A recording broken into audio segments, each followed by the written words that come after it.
Look at you now, standing in the wreckage of who they thought you were.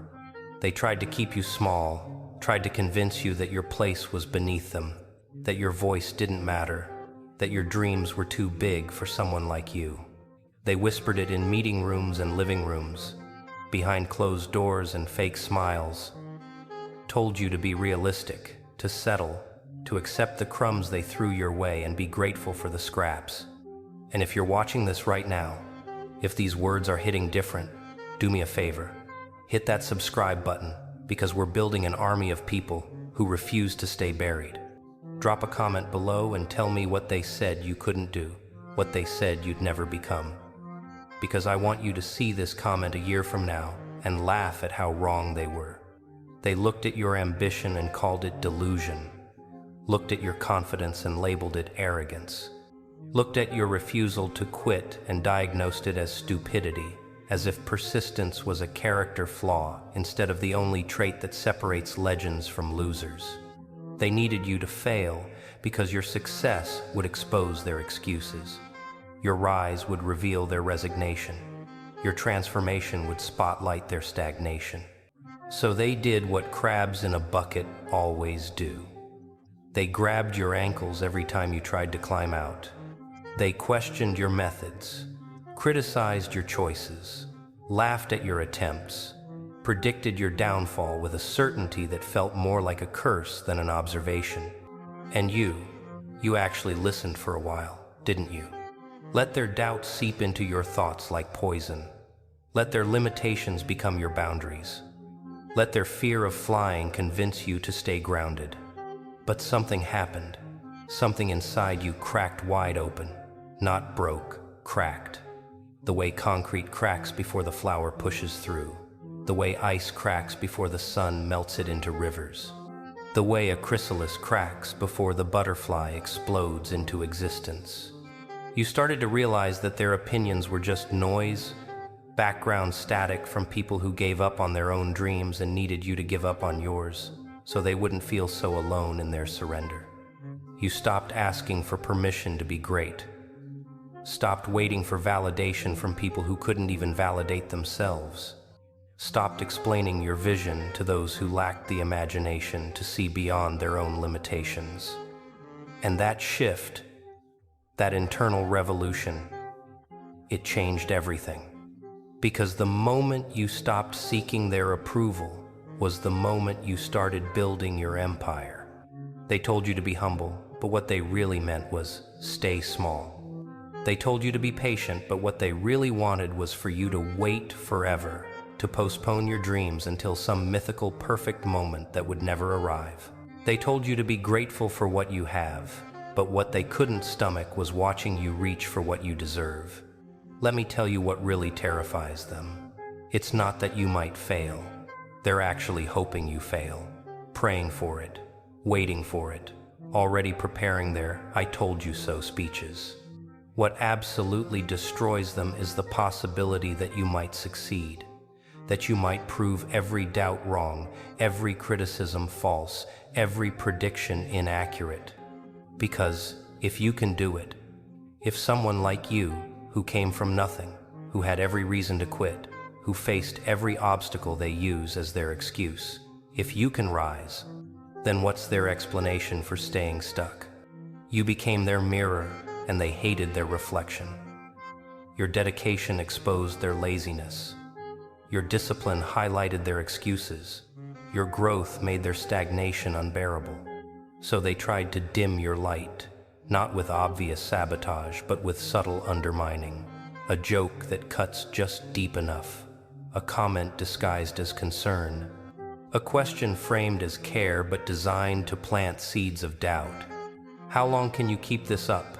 They asked, as if commitment had an expiration date. Are you sure about this? They questioned, as if certainty was a requirement for starting. What if it doesn't work out? They worried, as if failure was fatal instead of educational. And every single one of those questions was them projecting their fears onto your journey, attempting to infect your mind with the same virus that paralyzed theirs. But here's what they miscalculated. Here's where their strategy backfired so spectacularly it became poetic justice. Every doubt they voiced became fuel for your fire. Every obstacle they pointed out became a target you aimed for. Every reason they gave you to quit became proof that you were on the right path. Because comfortable people don't face resistance. Safe choices don't generate criticism. Easy roads don't require warnings. You were never supposed to make it this far. The statistics were against you. The odds were laughable. The probability was so low, it was practically non-existent. And yet here you stand, still breathing, still fighting, still climbing, when everyone expected you to fall. You've survived every worst day so far. You've outlasted every storm that was supposed to break you. You've endured every loss that should have ended you. And they're watching now, these people who wrote you off, who counted you out, who already delivered your eulogy while you were still alive.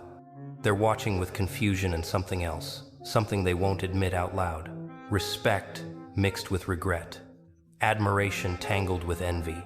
The painful realization that they had a front row seat to greatness and spent the whole show heckling from the stands. You didn't just prove them wrong, you made them irrelevant. You didn't just succeed despite their doubt, you succeeded because of it. You used their negativity as raw material, their criticism as construction material, their hate as the foundation for something they could never build themselves.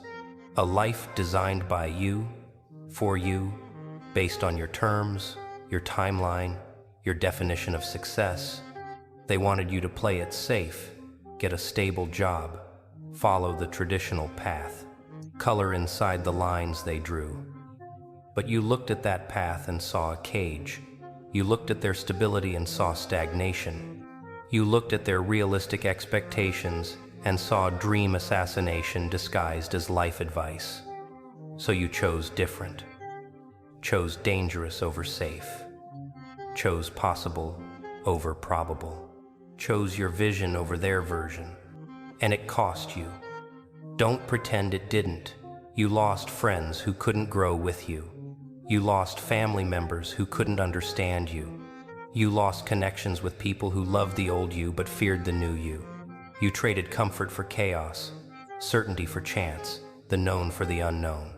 And there were nights, so many nights, when you questioned everything. When the loneliness felt like punishment. When the struggle seemed endless. When quitting looked like relief. But you didn't quit. Even when quitting made sense, even when continuing seemed insane, even when every logical voice, including your own, was screaming stop, you kept going.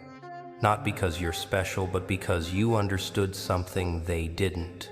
That the only failure that matters is the failure to try. That regret weighs heavier than discipline. That the pain of pushing through is temporary, but the pain of giving up is permanent. You became the villain in their story because heroes make people uncomfortable. Success is threatening to those who've accepted defeat.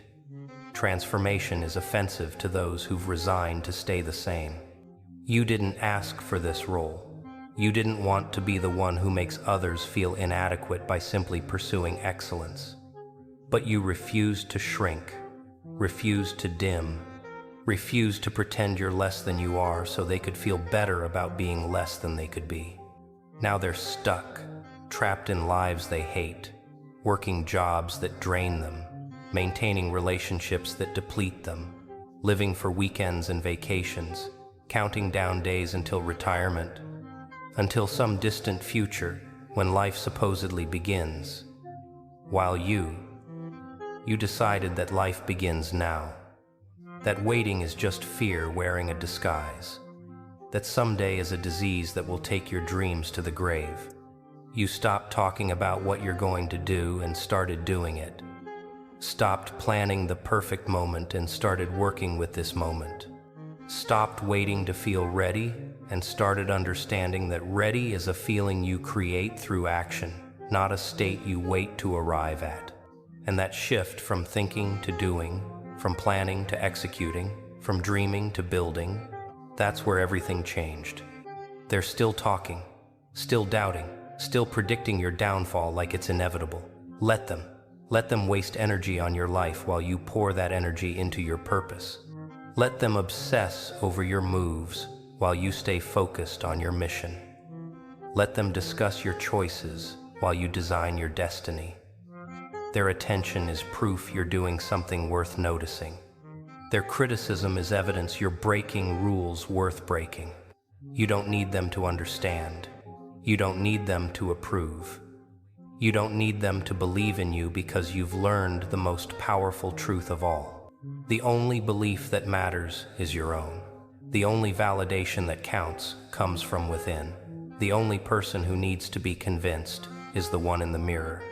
And once you convince that person, once you made that internal commitment, once you declared war on your own mediocrity, nothing external could stop you.